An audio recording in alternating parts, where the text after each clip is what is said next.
Hello and welcome back to my bookish corner. Today we are going to be doing a walkthrough of my 2026 reading journal. I have done bullet journals before, but I have not done a reading journal, a fully dedicated bullet journal to just reading, and I am so excited about this. I pulled inspiration from Pinterest, from other YouTubers and bookstagrammers that I have seen doing book journals, and I'm so excited about this one. This is a bullet journal dotted from Archer and Olive. This is my first time using a journal from them, and I have to say, so far, I love it. The cover is so pretty. I think this is the Forest Impressions, something like that. I will include a link to Archer and Olive below.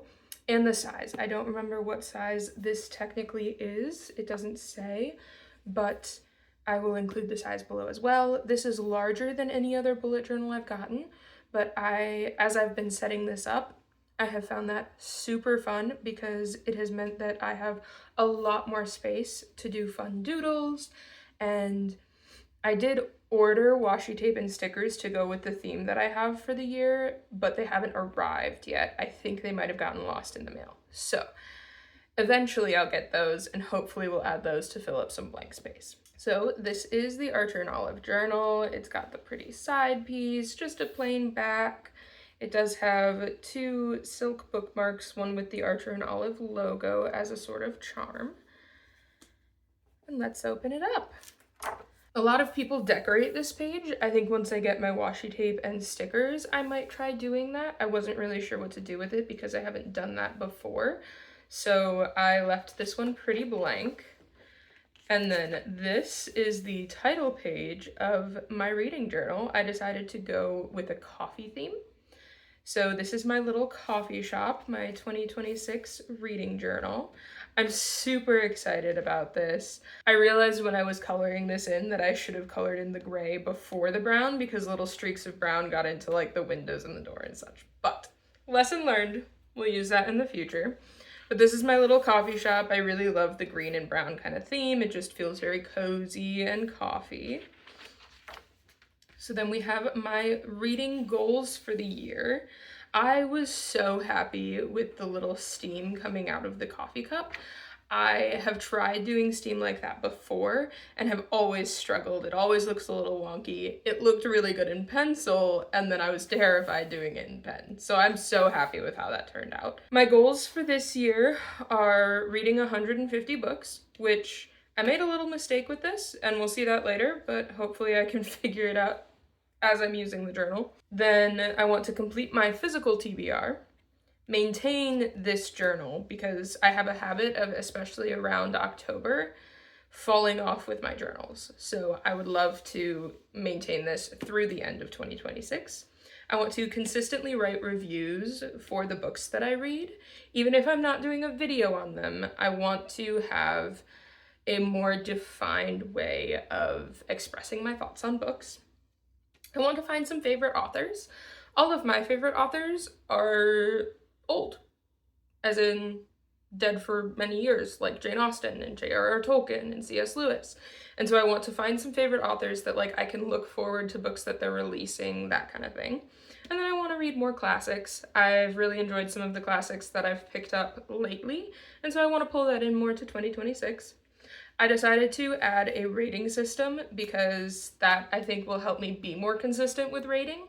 So for 5 stars or 5 coffee cups, I loved it. It made me emotional in some way. I would recommend it and I would absolutely reread it.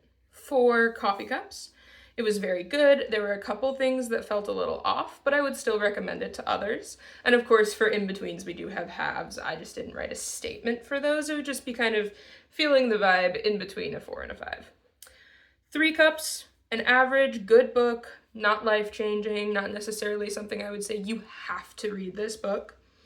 2 cups, not for me, but someone else might like it. And 1 cup, I didn't enjoy it at all, or I did not finish it. Next, we have anticipated releases, and as we can tell, this page is very blank, and I think this would come from not having a lot of currently living favorite authors. So that's something that I want to fill up throughout the year as I find authors that I want to read. So these are my anticipated releases for the year, and hopefully this will fill up as we go. And then I did a little page for books that I receive from people. I get a lot of books as gifts from like family and friends, and I want to be able to track who I got them from, what the occasion was, and like if it was a book that the person recommended and really thinks I would enjoy reading, I want to be able to go back and say like, hey, I read this book, I loved it, these were my thoughts. So I wanted a place to kind of track books that people gifted to me. I am so proud of this spread. I love it so much. So I stuck with the coffee shop theme, and this I'm going to use to track my book goal, which, as we saw on the goals page, is reading 150 books. Now here is where I made my mistake. I have through 123 books on the bookshelves, so I think what I might do is as I get closer to the 120-ish range, maybe add some books along the floor here, maybe stack some books on the chair or on the stool. I'm not entirely sure how I'm gonna do that yet, but I will fit the rest of the books in here if I get close to my reading goal. So basically, I have the books numbered 1 to 123, and I will just be filling these in as I read a book. I'm not sure yet if I'm gonna write the titles on the spines or if I'm just gonna leave it blank. And then I have tracking by the format that I read them in. So if I owned the ebook, if I borrowed the ebook, if I owned the physical book, or if I borrowed the physical book, and then audiobook. So I will fill those in as I am reading, and hopefully we'll get to that 150 goal this year. Next, we have my physical TBR. I wrote these in pencil. I still need to write them in pen. I just wanted to make sure that I included everything on my physical TBR before I started going in with pen, especially series and things that I kind of want next to each other. So this will be my physical TBR. It will probably fill up a lot more post-Christmas because I typically get quite a few books for Christmas. So that will get a lot higher once Christmas comes. And then 26 and 2026, those will be the 26 books that I want to read in 2026. I have East of Eden on there for sure, and then I was just kind of going through my TBR and looking at books that I might want to read this year. I think a lot of this will also be filled in by my physical TBR and books that I get over Christmas, because a lot of the books that I like put on my Christmas list or that I've talked about wanting to read will likely be books that I have wanted to read for a while, and that would be a good candidates for my 26 and 2026. So overall, I know I haven't talked a lot about the theme, but I was really happy with how like the little stools turned out and the little coffee cups, and I really just enjoyed it. Like, it's relatively simple, but it's really fun carrying through the like dark burgundy red and the green and the dark brown and just this kind of cozy vibe for all of the 2026 theme. This is my series tracker. I cut down on a lot of my series and just decided like either not to finish them, or I did finish them this year, so I don't have that many series in here. I put in just the ones that I really want to prioritize, like especially at the start of the year. So I have Before the Coffee Gets Cold, which I have read Before the Coffee Gets Cold and Tales from the Cafe. And then I have the Broken Earth trilogy by N.K. Jemisin. I have read the 5th season. I need to read the other 2. Then I have Wimbrel House by Charlie N. Holmberg. I only read book 1 of that series, Keeper of Enchanted Rooms, and I really enjoyed it.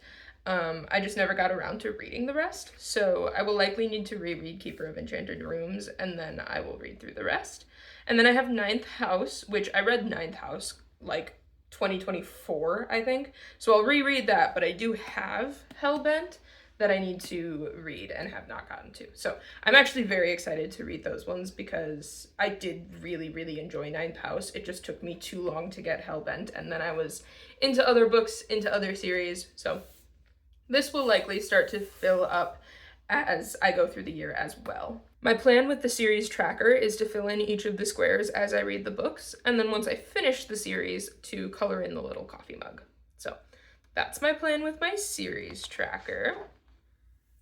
Now, this I have not completed yet because I want to give myself a little bit more time. I want to figure out printing out some pictures. This is going to be my 2026 vision and vibes spread. So things that I want to accomplish in 2026, hobbies that I want to pick up, habits that I want to get into, like kind of just the vibes that I'm looking for in 2026. I might do a video putting this together. Let me know if you want to see that.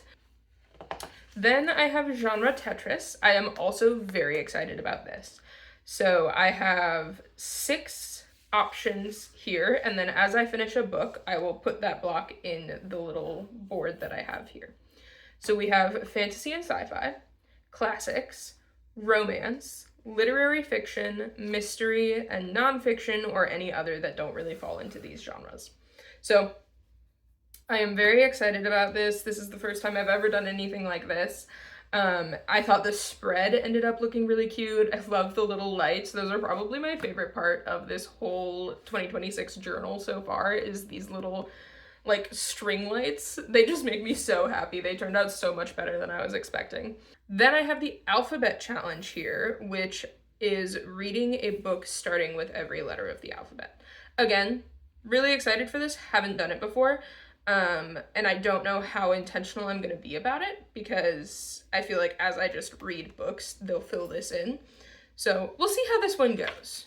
It's kind of just a let's see what happens in this spread. Now these are my best book of 2026 and my worst book of 2026. So I will pick a book from each month to go in best and worst, and then they will go up against each month in this kind of bracket style, and then I'll pick from the 3, and I'm going to put pictures of the covers here for best and worst book of 2026. Next we have my DNF graveyard. I haven't done this before, so I'm gonna kind of figure this spread out as I go, but I'm thinking I'll put pictures of the covers that I DNF and maybe a little explanation of why I DNF'd them. And then my 5-star page will be, again, probably little pictures, and then maybe why I gave them 5 stars, a quote, my favorite part of the book. I haven't quite decided on what that's gonna look like yet either. These are authors that I want to read, and I actually have not read any books by any of these authors, but I have heard such good things that I want to kind of take a look at their things and read through them.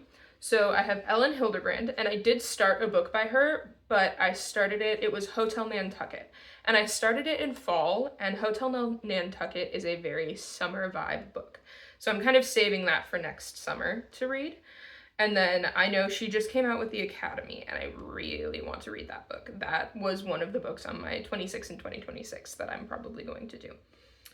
Frederick Bachman, I have heard very good things about. I've also heard that his books can be really heavy, so I've avoided reading him so far, but I definitely want to try some of his books in 2026. And then Kristen Hanna, kind of the same thing as Frederick Bachman, have heard fantastic things about her books, but also that they're very sad. So I am kind of waiting for summer to read those as well, so that I'm not also in depressy winter. Then we have Book Bingo, which I had a hard time coming up with a ton of prompts for this, but I think we got there. I have a reread, a debut novel, a book with a one-word title, a book with a green cover, a book that's set in a different country, 3+ POVs, a book that's set in Virginia. I just picked a random state because I thought it would be fun to find one that, like, I don't know a lot of books set in Virginia. A graphic novel, a book that is 400+ pages, an award-winning book, a classic, a recommendation from a friend, a Greek myth, which I think with this it would be like themed after a Greek myth. I don't necessarily want to read the Iliad. A paperback, a nonfiction book, a book with a red cover, a new release, a library book, a book that is based on a true story, a book that has pirates, a cozy book, a book that was published in 2001, an anthology, and then a historical fiction book. So I was kind of trying to pick genres that I don't usually read. I was trying to pick themes that I don't usually read. And then a couple are just things that I really like. So I do really like books based on Greek myths and books with pirates. Those are just really fun to me. But I was just trying to include some that like I'd probably end up doing anyway to make it a little bit more doable for myself. Then we have the Silly Goose Puzzle Challenge. So I am a member of Tori Between Pages Patreon, Silly Goose Lane, and she put together a crossword challenge for the Patreon for 2026. So I made this spread in my journal to track kind of the crossword. She's going to give us a clue and prompts every month. And so I'm really excited for this. I'm not sure where I'm going to put the like reading prompts or books that I read for them, but I'm thinking I'll figure it out as I go. Which is kind of the theme of this journal, but it's my first time doing a reading journal, so it is kind of just figure it out as you go vibes. So this is the Silly Goose Puzzle Challenge. Another challenge I'm doing is the Anti-Brain Rot Challenge, which is by This Story Ain't Over, and I will link her below and her video on the Anti-Brain Rot Challenge. I am doing the student version because I am in college still, and so the standard version has a lot of things that it would be difficult to do everything in the standard version. So she also came out with a student version that takes away some of the aspects or makes it a little bit more simple so that it's more doable as a student. So the first prompt is read and annotate a book for 15 minutes a day. And this is my little tracker for that. The second is read an article or essay per month. And I have each month there, and then read one book by a BIPOC author for every one book by a white author. And I'm just going to do tally marks here for each book that I read by white or BIPOC. So we'll see how that one goes. I hope that I kept enough room here. Since I'm just going to do hash marks, I'm thinking it won't need that much room. And then I need to read 3 out of these 10 genres, 1 out of these 4 formats, and then choose 3 out of these 9 prompts to read a book. And then number 7 is keeping a critical media journal, which is kind of what this is going to be for me. So it's writing notes and reviews for each book, article, essay, and then shows that I will be watching, and I'm going to have those under my monthly spreads. So I will have a page for every book that I read, a page for each article that I read, and then if I'm watching certain shows, I'll probably have some spreads or pages for those. Then we have the Silly Goose Book Club, which is again by Tori Between Pages for her Silly Goose Lane Patreon. We will be reading a book every other month, and so, or like one book every 2 months, depends on how fast you read it. So I made little frames and I'll put the book covers in there and then probably write little thoughts underneath or that kind of thing. And then I have an example for a review page of a book, things that I wanted to include when I started and when I finished. It's 5-cup or cup rating, the number of pages in the book, the format, the genre, when it was released, and who published it. And then my thoughts and probably my favorite quote from the book, or just a really solid quote. So that is kind of just a format that I generally want to follow. I will probably, especially for books that I really like, I'll do up the spread to kind of match the theme of the book. But I wanted this specifically to match the theme of the yearly challenges and stuff. So I still did it in like the green and brown and gold and all of that. And honestly, I did this a couple days ago and I really am loving the way that it turned out. Like I wasn't sure about it when I did it, but it just looks really clean and nice, and I'm kind of loving it.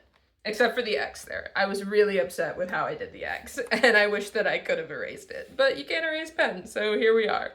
I do have a reading statistics page that I'm going to complete at the end of the year, but I don't fully know what I want to track yet, so I haven't filled it out. I know that I want books read, I know that I want pages read, but I don't know exactly what I want this page to look like, and I don't know everything that I want to track, so I'm going to fill this out as I go. There it is again, figuring out as I go. Isn't that what life is, though? Anyway, thank you for walking through my 2026 reading journal with me, and let me know if you want to see more of the reading journal. And that is my 2026 reading journal. Thank you for watching, and I'll see you soon.